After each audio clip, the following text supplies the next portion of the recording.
सभी साथियों को नमस्कार। बिल्कुल नहीं हो सकता अनूप जी, हिंदुस्तान में तो हो नहीं सकता और हिंदुस्तानी के लिए तो पूरी दुनिया में नहीं हो सकता।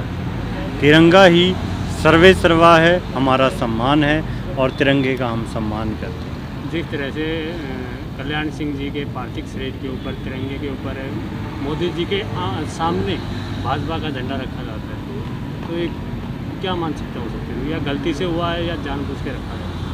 भाई, प्रधानमंत्री जी के सामने हुआ है तो गलती तो बनती ही नहीं है। पूरा प्रोटोकॉल होता है, एग्जीक्यूटिव्स होते हैं, इतने लोग होते हैं, तो ये जानबूझकर बीजेपी की सोची समझी चाल है। ये करते हैं क्योंकि भारतीय जनता पार्टी वाले सिर्फ ड्रामा करते हैं। ये सिर्फ यूँ दिखाते हैं, जबकि ये अपनी पार्टी के झंडे को, संगठन के आरएसएस के झंडे को हमेशा ही ऊपर लगाते हैं। अब ये आपने यहाँ पे देखा, लखनऊ में देखा, यहाँ देखा, और उससे पहले शायद जोधपुर कोर्ट में देखा होगा आपने, वहाँ भी इन्होंने लगाया था, और नागपुर में तो ये करते ही हैं। लेकिन हाँ, 26 जनवरी की घटना पे किसानों को बदनाम जरूर करते हैं।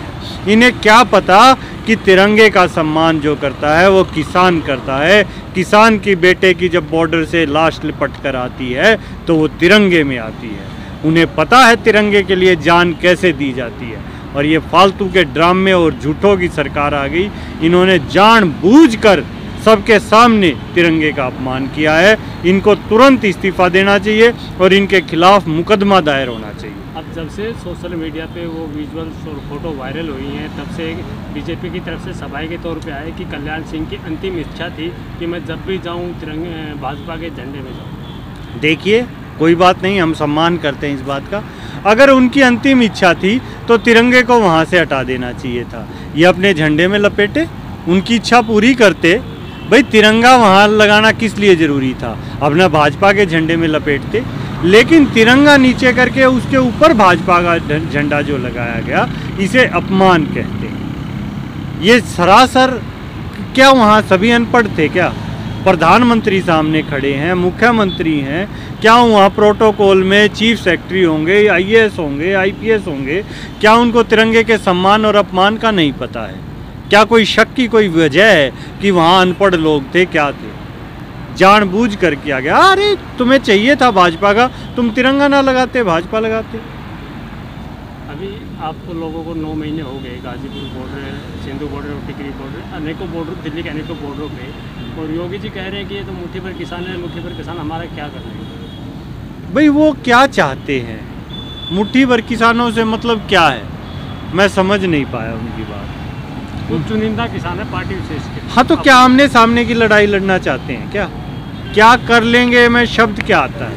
भाई, अगर आमने सामने की लड़ाई है तो मैं यहाँ से ललकारता हूँ उनको, योगी जी आ जाए और मोदी जी आ जाए, आमने सामने की लड़ाई लड़े, लेकिन किसानों को ना लड़ाए। देखिए, जो जवान है वर्दी में, जो भी है, चाहे वो फौज में है, चाहे पुलिस में है, चाहे पैरामिलिट्री में है, वो किसान का बेटा है, किसान का भाई है। उनको आपस में ना लड़ाएं। हाँ, अगर तुम्हारी इच्छा है तो तुम आ जाओ, हम तुम्हारा स्वागत करेंगे। बताओ कहाँ आना है? लखनऊ कहो लखनऊ, दिल्ली कहो दिल्ली, और जहाँ ये कहें, गुजरात कहें, कौन सा स्टेशन था वो जहाँ मोदी जी चाय बेचते थे, वहाँ कहें, वहाँ आ जाएगा किसान। बुलाओ हमें। राकेश टिकैत जी ने एक ऐलान किया था कि हम लखनऊ को दिल्ली बना देंगे। जैसे दिल्ली को बॉर्डरों को घेर रखा, वैसे लखनऊ के भी सभी बॉर्डर घेर लिए जाएंगे।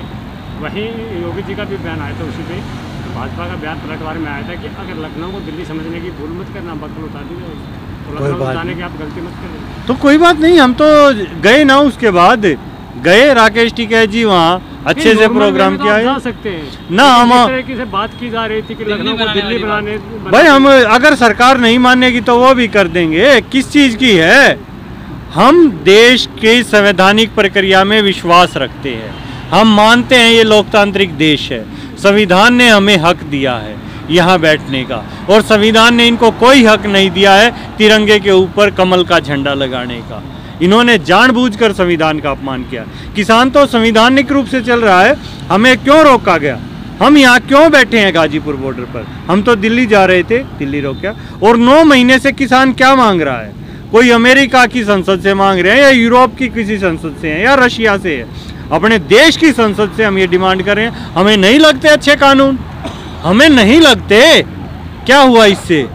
मान लिया इनके अच्छे हैं, गलत हैं, जैसे भी है भाई, हमें कोई चीज़ नहीं चाहिए। हर देश की एक अपनी परंपरा है, संस्कृति है, हमारी है, हम नहीं मानते।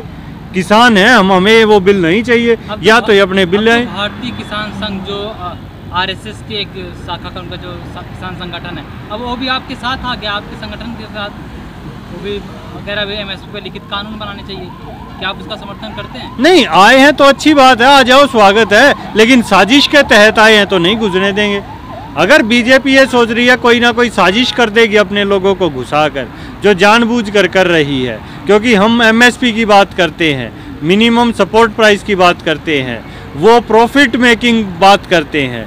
अगर वो बात मोदी जी की तरह झूठ की बात करने आएंगे तो कोई उनका हम साथ नहीं लेंगे। क्या आपको शक है, क्या आपके साथ साजिश करने आए? बिल्कुल पूरा है, हमें पूरा शक है सरकार के ऊपर। सरकार ने किया क्या है? सरकार ने क्यों कहा 26 जनवरी को तिरंगे का अपमान हुआ? अगर सरकार ऐसी बात मानती है तो आज तुरंत मोदी के खिलाफ और योगी के खिलाफ मुकदमा दर्ज होना चाहिए और इनको इस्तीफा देना चाहिए। आपको लगता है कि वो साजिश के थ्रू आए हैं तो उन लोगों को मन संचालन क्यों साझा क्यों करने दिया जा रहा है? अनूप जी, अगर कोई किसान आया है तो हम किसान का स्वागत करेंगे, ठीक है। अगर ये भी अपना पद त्याग कर आते हैं और किसानों के साथ आते हैं, चाहे विपक्ष के नेता आए, सभी आए, हम उनका स्वागत करेंगे, क्योंकि भाई किसान देश में आज भी लोकतांत्रिक प्रक्रिया में विश्वास रखता है और लोकतंत्र के अंदर सबको अपनी बात कहने का हक होता है। उसी के तहत आज यहाँ हम बैठे हैं और अपनी बात अपनी ही सरकार से कह रहे हैं। आपसे एक आखिरी सवाल है, 5 तारीख को जो मुजफ्फरनगर में महापंचायत होने जा रही है, उसमें किसान आंदोलन की आगे की रणनीति तैयार होगी या मिशन यूपी उत्तराखंड का ऐलान होगा? दोनों ही होंगे। किसान आंदोलन तो चल ही रहा है। किसान आंदोलन अब ये तीनों काले कानून, वापसी बगैर और एमएसपी की गारंटी के बगैर हम मानने वाले नहीं। 40 पहली चीज ये शामिल होने जा रहे हैं, क्या कोई राजनीतिक पार्टी का ऐलान भी हो जाएगा क्या? नहीं, ऐसा कुछ नहीं है। जो किसान संगठन है वो राजनीतिक नहीं होंगे, ठीक है। मिशन यूपी उत्तराखंड में किस पार्टी को सपोर्ट करेंगे? भाई हम सपोर्ट करेंगे जो किसानों को सपोर्ट करेगा, जो हमारे मुद्दों को सपोर्ट करेगा, क्योंकि हम राजनीति में उन्हीं को लेकर आते हैं। राजनीति में जब आते हैं तो हर पार्टी एक मैनिफेस्टो देती है। जैसे बीजेपी ने 14 में दिया था, उसमें नोटबंदी कहीं नहीं था। उसमें क्या था? महंगाई से छुटकारा दिलाएंगे, 70 से पेट्रोल 35 करेंगे। उसमें जो बात थी किसानों की फसल की आमदनी दोगुनी करने की, वो थी उसके लिए।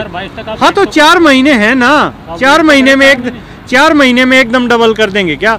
अरे मोदी जी की हर बात अभी तक झूठी प्रूव हुई है। 6,000 रुपए किसानों के खाते में आते थे, वो अभी 12,000 आएंगे। नहीं, ये कौन सी दोगुनी होगी भाई? 6,000 खाते में से हमसे ले लिए पैसे और वो तो 6,000 भेजते थे, सरकार खातों में डालती थी किसानों के। मैं आपसे 1,000 रुपए लेकर और 500 रुपए वापिस कर दूं, ये कौन सा गणित है भाई? भाई अगर किसानों की आमदनी दोगुनी करनी है तो गेहूं का भाव जो 2,000 था वो 4,000 कर दो। 1 एकड़ में गेहूं कम से कम भी 20 क्विंटल गेहूं होता है सरकारी आंकड़ों के अनुसार। 2 एकड़ में 40 क्विंटल हो गया। अगर 40 क्विंटल गेहूं का 50 का आप भाव लगाओगे तो 2,000 रुपये डबल पे हो गया। 2,000 रुपये 80,000 रुपये हो गया। 80,000 में से आपने 6,000 रुपये दे दिए, 74,000 रुपये आप किसान के खा गए। लेकिन सरकार कह तो रही है, खा गए ना आप 74,000 रुपये। अरे किसान हमें भाव देना, सरकार भाव दे 4,000 का, हम 6 के 12,000 रुपये देंगे। लेकिन सरकार कह तो रही इन्हीं 3 कानूनों से आपकी आय दुगुनी होगी। किन कानूनों से? जो ये कानून ला रहे हैं। हाँ तो किसकी दोगुनी हुई आए? किसानों की। नहीं, उसका उदाहरण सरकार ने ही प्रस्तुत किया है। अब की बार इन्होंने सरसों खरीद की, सरसों सारी कॉर्पोरेट्स ने खरीद ली। नहीं, लागू क्यों नहीं हुआ? लागू हुआ ना, किया ना भंडारण। कहाँ नहीं है? सरसों भंडारण कर रखी है, सरसों का भंडारण हुआ है। आप देखिए हरियाणा में सरकारी खरीद ही नहीं हुई है, फेड ने बंद कर दिया है। मैं आपको 1 मिनट लूंगा, ये तंत्र समझाऊंगा पूरा पैसा कैसे लूटा जाता है। देश का अनाज, देश का तेल देश के लोगों के लिए था, सस्ता था। अभी इन्होंने सरसों खरीद ली, सरसों खरीद के सरसों को ब्लैक कर लिया गया।